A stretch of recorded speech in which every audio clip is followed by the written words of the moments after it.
हिमाचल आज तक और मैं आपके साथ अम्बी वर्मा। तो चलिए नजर डालते हैं कुछ मुख्य खबरों पर। हिमाचल में झमाझम बारिश, भीषण गर्मी से राहत, 8 डिग्री तक लुढ़का तापमान। आज भी वर्षा का पूर्वानुमान, अभी प्री मानसून की दस्तक नहीं। हिमाचल प्रदेश में पश्चिमी विक्षोभ की सक्रियता से बुधवार शाम के समय प्रदेश के अधिकांश हिस्सों में बारिश हुई। इससे प्रदेशवासियों ने भीषण गर्मी से राहत की सांस ली। न्यूनतम तापमान में 8 डिग्री सेल्सियस तक की गिरावट दर्ज की गई है। पांवटा साहिब के न्यूनतम तापमान में सबसे ज्यादा 8 डिग्री सेल्सियस की गिरावट आई है और तापमान गिरकर 22 डिग्री रह गया है। वहीं धर्मशाला का न्यूनतम तापमान 7.7 डिग्री की कमी गिरावट के बाद 16.8 डिग्री सेल्सियस, शिमला का तापमान 6 डिग्री लुढ़कने के बाद 13.6 डिग्री, सोलन का तापमान 5.4 डिग्री की कमी के बाद 16.6 डिग्री, कांगड़ा का तापमान 4.2 डिग्री की गिरावट के साथ 18.6 डिग्री, मंडी का तापमान 3.1 डिग्री की कमी के बाद 20.2 डिग्री, बिलासपुर का 2.8 डिग्री की कमी के बाद 22.3 डिग्री और ऊना का न्यूनतम तापमान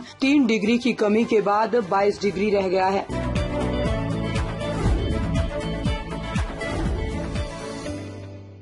14 जुलाई से शुरू होगी श्रीखंड महादेव यात्रा। इस दिन रजिस्ट्रेशन करवा सकते हैं श्रद्धालु। श्रीखंड महादेव हिमाचल प्रदेश के कुल्लू में स्थित धार्मिक स्थल है। ये दुनिया भर में प्रसिद्ध है, जो भगवान शिव और पार्वती को समर्पित है। ये स्थान शिव भक्तों के लिए काफी महत्वपूर्ण माना जाता है। देश भर की कठिनतम धार्मिक यात्राओं में शामिल श्रीखंड महादेव की यात्रा इस बार 14 से 27 जुलाई तक होगी। इस दौरान पंजीकरण कर ही श्रद्धालु यात्रा में भाग ले सकते हैं। बिना पंजीकरण के श्रद्धालुओं को जाने की अनुमति नहीं होगी। ट्रस्ट की ओर से बुधवार को श्रीखंड महादेव की यात्रा को लेकर पहली बैठक की गई। बैठक की अध्यक्षता उपायुक्त कुल्लू तोरूल एस रवीश ने की, जबकि इसमें विशेष रूप से एसडीएम निर्मंड मनमोहन शर्मा मौजूद रहे। बैठक में निर्णय लिए गए कि प्रशासन की ओर से इस बार सुरक्षा को कड़ा किया जाएगा, जिसमें स्पेशल टीम एनडीआरएफ की तैनाती रहेगी, जबकि यात्रा पर किसी भी प्रकार के नशे की वस्तु नहीं ले जा सकते। इस पर उचित कार्रवाई की जाएगी।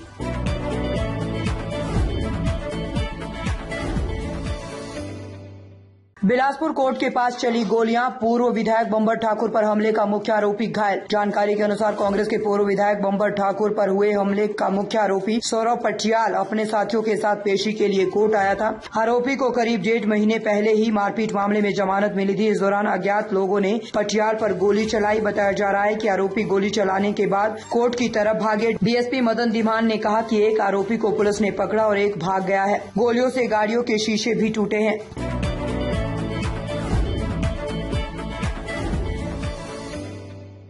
उपचुनाव के बाद मजबूत होगी कांग्रेस, महेश्वर चौहान ने बताई रणनीति। बीजेपी पर भी बोला हमला। प्रदेश कांग्रेस मुख्यालय राजीव भवन में 3 विधानसभा उपचुनाव के चुनाव और रूम की बैठक आयोजित की गई। बैठक में तीनों चुनाव हलकों के लिए समन्वयक नियुक्त किए गए और सभी पदाधिकारियों को चुनावी प्रबंधन के लिए आवश्यक दिशा निर्देश दिए गए। प्रदेश कांग्रेस उपाध्यक्ष महेश्वर चौहान ने बैठक के बाद पत्रकार वार्ता को संबोधित करते हुए कहा कि इन 3 उपचुनाव के बाद प्रदेश की कांग्रेस सरकार और भी मजबूत होगी।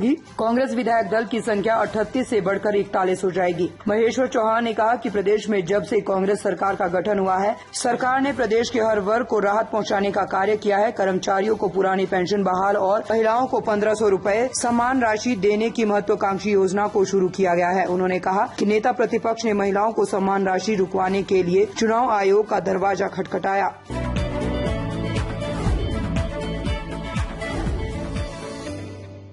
तिब्बती धर्मगुरु दलाई लामा ने पत्र लिखकर दी राष्ट्रपति द्रौपदी मुर्मू को जन्मदिन की बधाई। तिब्बती धर्मगुरु दलाई लामा ने राष्ट्रपति द्रौपदी मुर्मू को उनके 66वें जन्मदिन के अवसर पर पत्र लिखकर उन्हें बधाई दी। साथ ही देश का नेतृत्व करने में उनके अच्छे स्वास्थ्य, खुशहाली और सफलता की भी कामना की। दलाई लामा ने पत्र में लिखा कि भारत एक समृद्ध सभ्यता है, जिसकी जड़ें करुणा और अहिंसा की दीर्घकालीन परंपराओं में है। साथ ही ये दुनिया का सबसे बड़ा लोकतांत्रिक देश भी है। वैश्विक शांति और खुशहाली में योगदान देने की इसमें बहुत क्षमता है। मैं व्यापक दुनिया में भारत की ताकत और नेतृत्व की प्रशंसा करता हूँ। हम तिब्बतियों के लिए भारत हमेशा आर्य भूमि, महान लोगों की भूमि, हमारी आध्यात्मिक संस्कृति का स्रोत रहेगा और इसीलिए हम अपने भारतीय भाइयों और बहनों के लिए बहुत सम्मान और आत्मीयता महसूस करते हैं। हिमाचल की खबरों को देखने के लिए जुड़े रहे हिमाचल आज तक के साथ।